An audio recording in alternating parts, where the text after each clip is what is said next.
प्रस्तुत है हरियाणा राज्य की साप्ताहिक समाचार समीक्षा। लेखक हैं वरिष्ठ पत्रकार दिनेश गोयल, वाचिका रतिका। आज दुनिया की आबादी तेजी से बुजुर्ग हो रही है, जबकि दूसरी ओर भारत युवा शक्ति से सशक्त है।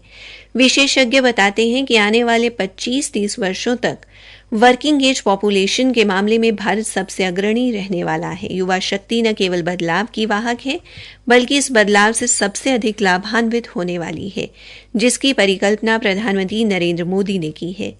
युवाओं के लिए अगले 24 साल महत्वपूर्ण हैं। यही युवा नए परिवार बनाने वाले हैं, नया समाज बनाने वाले हैं। यही युवा इन 25 वर्षों में भारत को विकसित देशों की श्रेणी में शामिल करवाएंगे।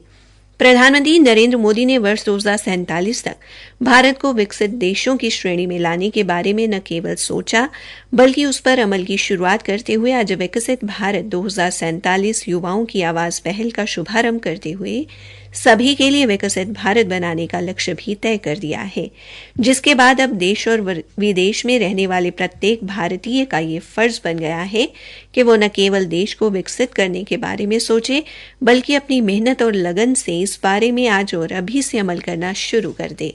इसी संबंध में प्रधानमंत्री द्वारा शुरू किए गए विकसित भारत 2047 पोर्टल पर देश को विकसित राष्ट्र बनाने के संबंध में सुझाव दिए जा सकते हैं।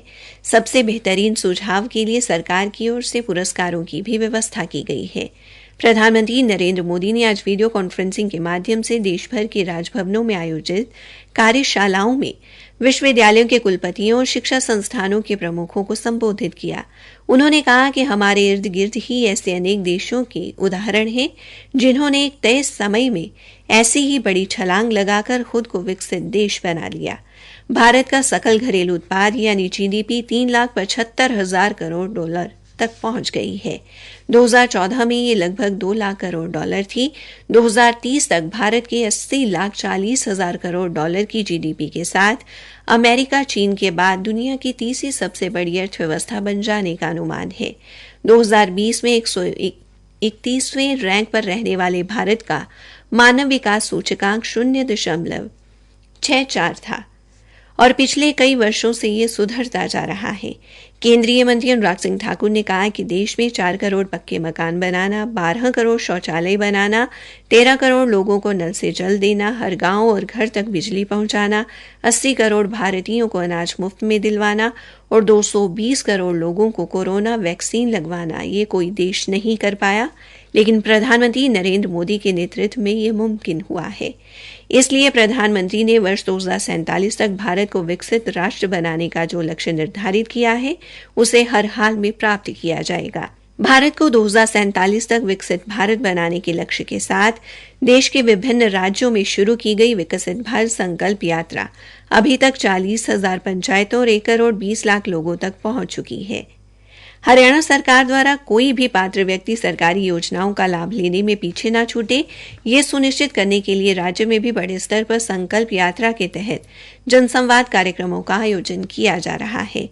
राज्य में यात्रा के दौरान प्रदेश भर में 128 स्थानों पर कार्यक्रम आयोजित हुए, जिसमें 53,000 से अधिक लोगों की भागीदारी रही।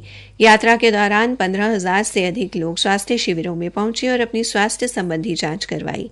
10,227 लोगों की टीबी की जांच की गई। जन कल्याणकारी योजनाओं पर आधारित जागरूकता वाहन एक दिन में 2 गांवों में जाकर नागरिकों को जागरूक कर रहे हैं। 30 नवंबर को शुरू हुई इस यात्रा का समापन 26 जनवरी को गणतंत्र दिवस के अवसर पर होगा। लोगों को मौके पर कल्याणकारी योजनाओं का लाभ मिलने से एक बात तो साफ है कि भारत को विकसित राष्ट्र बनाने की शुरुआत हो गई है। इस यात्रा के बाद देश में शायद ही कोई ऐसा गरीब व्यक्ति हो जो केंद्र और राज्य सरकार द्वारा शुरू की गई कल्याणकारी योजनाओं का लाभ नहीं ले रहा होगा, जिस कारण सबसे पहले गरीब व्यक्ति का जीवन सुगम हो जाएगा, जो विकसित राष्ट्र के लिए सबसे पहली सीढ़ी चढ़ने का काम करेगा। इसी के साथ ये समाचार समीक्षा समाप्त हुई।